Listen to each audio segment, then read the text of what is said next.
Hello, Fallen Dragonite here again, and I am doing a Let's Paint video.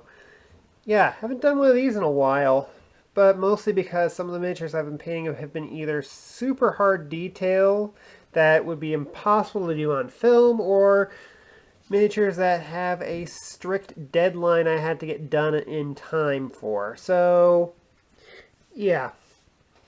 So, anyway. So I found something I'm going to be doing for the video here, and this is Marchon from Capsule Chibi. This is a 3D printed miniature. I had to get a base to glue it on though. And this is the mascot of, and excuse me if I'm mispronouncing this, the Merchin Altier. Excuse me if I'm butchering the name. That is clear. That's not English, and anything outside of English isn't really my forte. Anyway, they are a 3D sculpting studio that do 3D sculpting for board games and such. And their head of the company, from what I understand, is Herberto Valle. Again, I really hope I'm pronouncing that right. He is also the head of Capsule Chibi, who also sculpts all these Chibi miniatures, so kind of a cross-promotion here in order to promote Capsule Chibi. And I will hopefully remember to put a link in the description for Capsule Chibi, but yeah, we're going to paint her here, and as you can see, I've already primed her in gray, and a bit of her costume's already gray. I don't have the reference picture on hand. I actually have it on my computer here because, well, I tried to get it on my phone and I just couldn't really get the website even come up. So, regardless, this is actually an airbrush gun, so I think that's actually quite an interesting little detail. She has these nice little antenna, and she has a kind of a Mecha Masune armor, although I think she might be completely mechanical, not just wearing armor. So, regardless, first thing we're going to do is we're going to take some pavement, and since she's already in a gray base coat from the primer, all we're going to be doing is painting the areas of the bodysuit that aren't covered in armor in the pavement color, which is going to be mostly around the torso. A lot of the areas of the gun are also going to be in pavement. I'm not going to do the arms. These little areas right here on her ears are going to be in pavement. But we are going to leave the chest, the areas of the upper arms, the top of the lid of the paint gun, and maybe this little valve here and the tip of the airbrush cannon here in gray. And once we get that done, we will go on to the next step. Okay, as you can see, we got the pavement gray on the areas that are needed. Now then, for the next step, I'm going to cover the gray areas with some sterling silver. This is a bit of a transparent paint, almost like a contrast paint. But I'm only just going to be covering some key areas like the top of her sprayer gun, the tips on each end, and a few other of the exposed gray areas to just give it a little bit of metallic sheen to it. It's not going to coat the gray, it's just going to make it a little glossier. Anyway, then after that we will go to the next step. Okay, the paint is pretty much dry. We got a nice glossy coat on all those metallic accents. we need the paint to dry for the next step, and that is to give it a nice little shade with this Drakenhof Nightshade. Now then, reason why we wanted to make sure that the miniature was dry before we did this was because that shading ink is very fluid. And if this stuff's not dry, it is going to cause it to run, scratch off, and all that other nice little stuff you don't want to happen to your miniature when you finish painting it.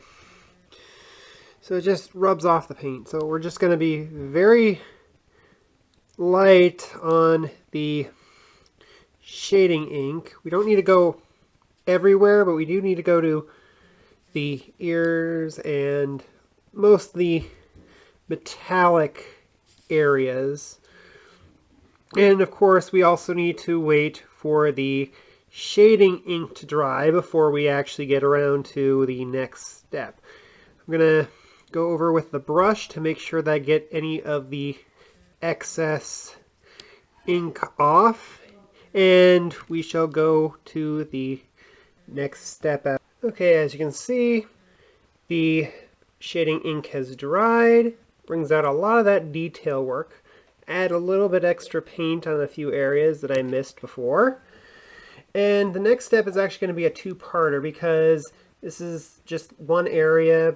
The steps are pretty quick, so basically I'm going to go over the scarf and the gloves with some Cardinal Red, and then once it's dry I'm going to go over with some Carenberg Crimson to really highlight and show off all that little detail work. So I'm going to just get some on my brush and just carefully paint it along the edges and working my way into the main body of the item. This red is going to take a few coats to cover, so once I get that and have it dry, we'll go with the shading and we will go to the next step from there. As you can see, got all that red detail. I also forgot there was supposed to be a little red detail in her chest area. It is nicely done, as you can see. For the next part, we are going to take this part of the nozzle right here and give it a kind of a brass look to it. However, I do not have a metallic brass per se. However, I do have metallic gold and I have some brown, so I mixed it together to make it kind of a brass color. It is shiny and metallic. And then after I'm done painting it on, I will go over with some earth shade to give it some nice weathering effect. So we just carefully paint it right on that little section right here, making sure we get into all the nooks and crannies, but not to overfill it so much as to the fact that the ink will not go in there, because we want the ink to go in the nooks and crannies to highlight all the detail work. And then after we are done with that, we'll go to the next step. Okay, we got a nice brassy looking color there, so that's working out for us nicely. Now next we're going to take some Sunkissed Peach for the skin tone, and we're just going to cover the majority of her face, and then I am going to take the peach and mix it with some Pink Parfait in order to give her lip color some nice little highlight.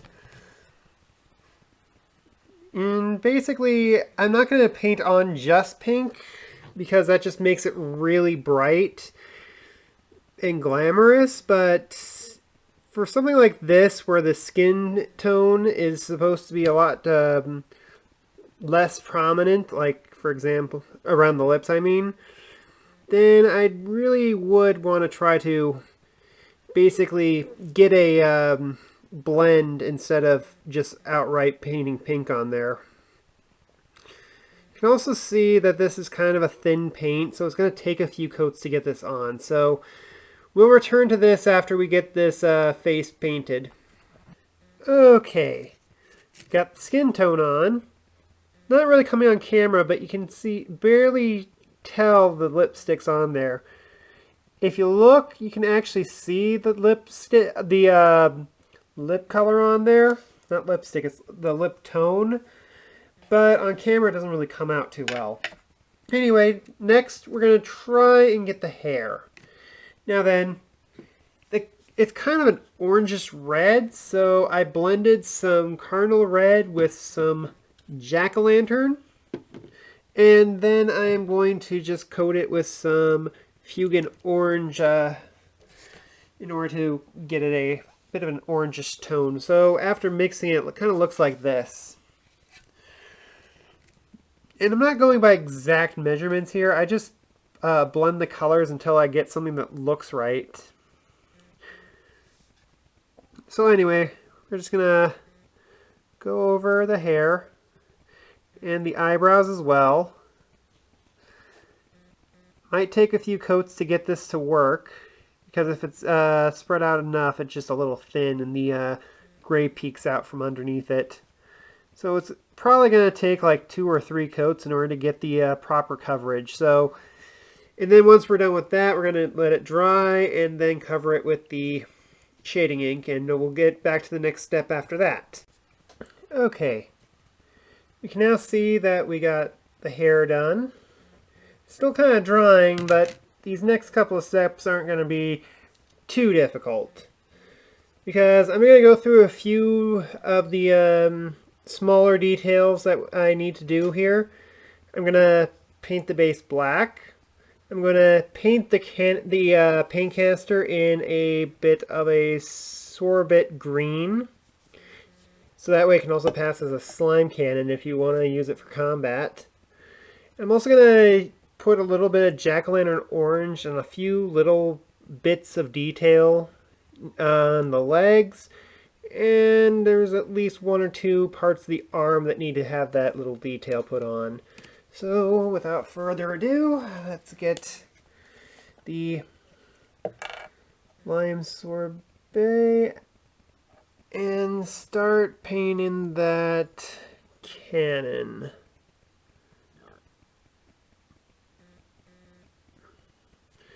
Yeah, so once I'm done with the cannon, trimming the base, getting the little orange details on the suit, I'm also going to line her eyelashes and fill them in with white, so that way I can go over the eye painting for the next part of the video. Okay, as you can see, we got the whites in the eyes. We trimmed the black first and then did the white. We painted the black on the base. I did the green for the cartridge. I also added some black to the thrusters on her back in order to give her a little bit more weathering. So anyway, now we go on to the eyes. And first I am going to take some cobalt blue and carefully paint it right in the eye, like so. I'm going to have to do this off camera a little because this is going to be a very fast step.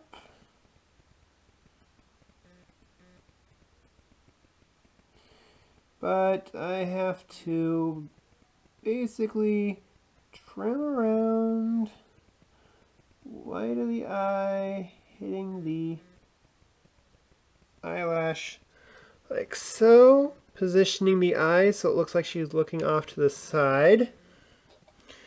Now that we're done with the blue, I'm going to clean off my brush.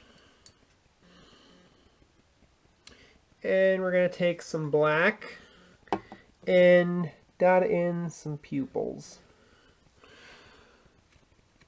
Gotta make sure that I get right in the middle of each eye. Again, gotta do this off camera because it is a bit tricky to do if it's not right up by your face.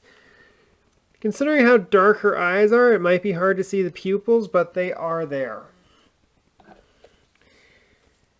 And finally, just 1 minute, I gotta clean the brush one more time. We're going to take a little bit more white, and basically just give her a little bit of a shine to her eye. We just got to carefully dot it there and there, there, and there. And we have a nice little reflection in her eye. And with that all said and done, she's done. Well, she's not technically completely done yet. I mean, I still have to clear coat this. It will give the metallics a little bit more of a shine to them. And we'll keep the paint from scratching. But other than that, that is the finished March-On. And I do hope to do another one of these Let's Paints videos another time. But for now, that is my Let's Paint video, and I hope to see you guys again next time. Bye!